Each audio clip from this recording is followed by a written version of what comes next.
नमस्कार दोस्तों, स्वागत है आपका इस में। This is Anil Mishra. आज हम देखेंगे 16th फाइनेंस कमीशन रिकमेंडेशन के बेसिस पे टॉप 10 एमसीक्यू जो कि टेबल हुआ यूनियन बजट 2026-27 के साथ ही पार्लियामेंट में, और ये वैलिड रहेगा, यूजफुल रहेगा आपके आने वाले 5 इयर्स एग्जाम के लिए।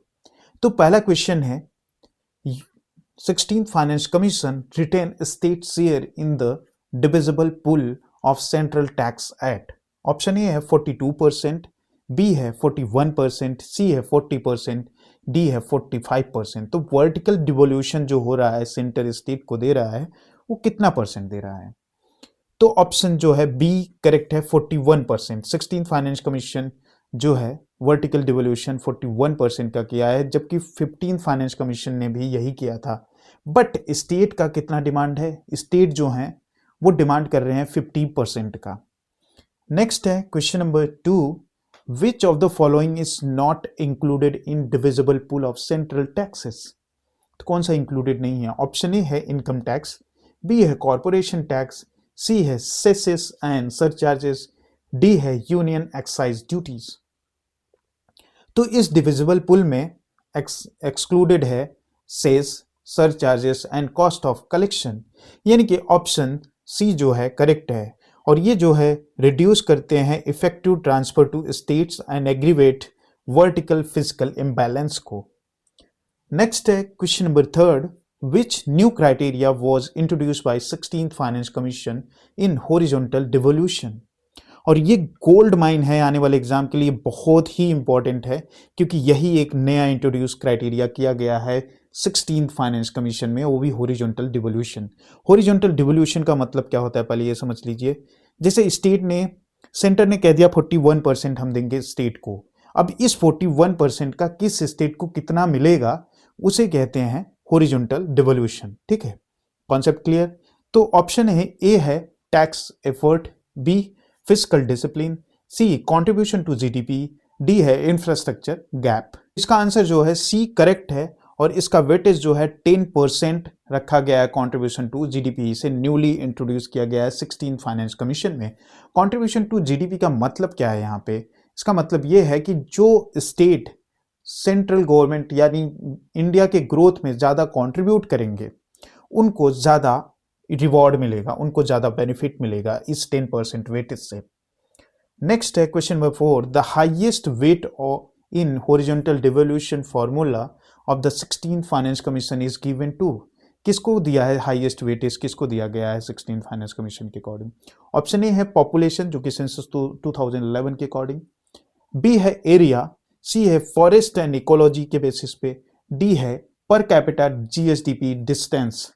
ओके, तो इसके लिए जो है ऑप्शन डी जो है करेक्ट है, पर कैपिटा जीएसडीपी डिस्टेंस, यानी कि इनकम डिस्टेंस। इनकम डिस्टेंस का मतलब क्या है कि सपोज दैट केरला का जो जीडीपी है वो उत्तर प्रदेश या बिहार से ज्यादा है। ठीक है, पर कैपिटा इनकम जो है केरला का ज्यादा है उत्तर प्रदेश और बिहार से, तो यहाँ पे उत्तर प्रदेश और बिहार को ज्यादा रिवॉर्ड मिलेगा। ठीक है, तो इस बेसिस पे ये किया गया है, और इसका वेटेज जो है 42.5% है। नेक्स्ट है demographic performance under the 16th finance commission is measured using. Question 5 है ये। ऑप्शन ए है टोटल फर्टिलिटी रेट को, बी है population growth between 2001 to 2011, and c है population growth between 1971 to 2011, and d है बर्थ रेट डिक्लाइन आफ्टर 2011। तो 15th finance commission जो है बेस्ड था, मतलब इसके पहले जो होते थे वो टोटल फर्टिलिटी रेट पे होता था, बट 16th फाइनेंस कमीशन जो है डेमोग्राफिक परफॉर्मेंस जो है यूज कर रहा है पॉपुलेशन ग्रोथ बिटवीन 1971 टू 2011 के बेसिस पे, यानी कि जो स्टेट पॉपुलेशन ग्रोथ को कंट्रोल कर रहे हैं उनको ज्यादा रिवॉर्ड मिलेगा, उनको ज्यादा बेनिफिट मिलेगा इसके वेटेज के अकॉर्डिंग। ठीक है, तो इससे साउथ की जो स्टेट हैं इंडिया में, जो साउथ सदर्न स्टेट हैं वो पॉपुलेशन ग्रोथ पे कंट्रोल किए हैं। उनका आर्ग्यूमेंट भी यही था कि जिस स्टेट में ज़्यादा पॉपुलेशन है उनका एक्सपेंडिचर ज़्यादा है तो गवर्नमेंट उनको ही सपोर्ट कर रही है, बट हम लोग तो पॉपुलेशन पे कंट्रोल कर लिए हैं तो हमें क्यों नहीं बेनिफिट मिल रहा है? तो यहाँ पे डेमोग्राफिक परफॉर्मेंस के बेसिस पे इनको रिवॉर्ड दिया जाएगा कि वो पॉपुलेशन पे कंट्रोल कर रहे हैं। यानी कि टोटली जो है 16 फाइनेंस कमीशन जो है बैलेंस अप्रोच लेके चल रहा है सारे स्टेट के लिए। नेक्स्ट क्वेश्चन है 6 की which of the following grant was discontinued by 16 finance commission? Option ए है लोकल बॉडी ग्रांट्स, बी है डिजास्टर मैनेजमेंट ग्रांट्स, सी है रेवेन्यू डेफिसिट ग्रांट, डी है अर्बनाइजेशन ग्रांट्स। तो कंप्लीट डिसकंटिन्यू किया गया है रेवेन्यू डेफिसिट ग्रांट को। ऑप्शन सी जो है इसका करेक्ट है। नेक्स्ट है question number 7, what proportion of local body grant under the 16 finance commission are performance based? Option A है 10%, बी है 20%, सी है 25%, डी है 30%। तो लोकल बॉडी ग्रांट जो है डिवाइडेड है 80% बेसिक ग्रांट दिया जा रहा है और 20% जो है परफॉर्मेंस बेस्ड ग्रांट दिया जा रहा है। Reinforce the theme of compliance driven governance, इसी को कंप्लायंस ड्राइवन गवर्नेंस कहते हैं। तो ऑप्शन बी जो है इसका करेक्ट है। नेक्स्ट है question number 8, under the 16th finance commission the fiscal deficit limit for state is capped at? Option ए है 2.5% ऑफ जीएसडीपी, बी है 3% ऑफ जीएसडीपी, सी है 3.5% ऑफ जीएसडीपी, डी है 4% ऑफ जीएसडीपी। तो इसके लिए रखा गया है स्टेट के फिस्कल डेफिसिट के लिए टारगेट 3% का, यानी कि ऑप्शन बी जो है इसका करेक्ट है। आप ये बताओ कि इंडिया के मतलब सेंट्रल गवर्नमेंट को कितना परसेंट फिस्कल डेफिसिट का लिमिट रखा गया है 2030 से 31 के लिए according to 16 finance commission? Comment section में जरूर बताना इसका आंसर, और नहीं होगा तो मैं पिन कर दूंगा कमेंट। ओके, नेक्स्ट है question number 9, which of the following best describe the physical philosophy of 16 finance commission? क्या फिलोसॉफी है इसका?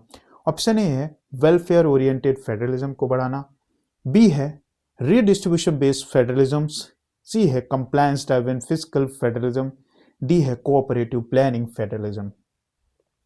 तो जैसा कि आपको पहले ही बता चुका हूं, कंप्लायंस ड्राइवन फिजिकल फेडरलिज्म को ये बढ़ाता है, यानी कि आंसर सी जो है इसका करेक्ट है। नेक्स्ट और लास्ट क्वेश्चन है 10th, the recommendation to disclose CAG certified net tax proceed annually related to which constitutional article? Article 270, Article 275, Article 279 and Article 280। तो ऑप्शन सी जो है इसका करेक्ट है, आर्टिकल 279। तो डील करता है calculation of net tax proceed को, और 16 फाइनेंस कमीशन रिकमेंडेशन जो है एनुअली डिस्क्लोजर है of CAG certified data to enhance transparency in tax devolution. Video अगर आपको हेल्पफुल लगा हो तो लाइक शेयर सब्सक्राइब जरूर करें। मिलते हैं नेक्स्ट सेशन में। जय हिंद।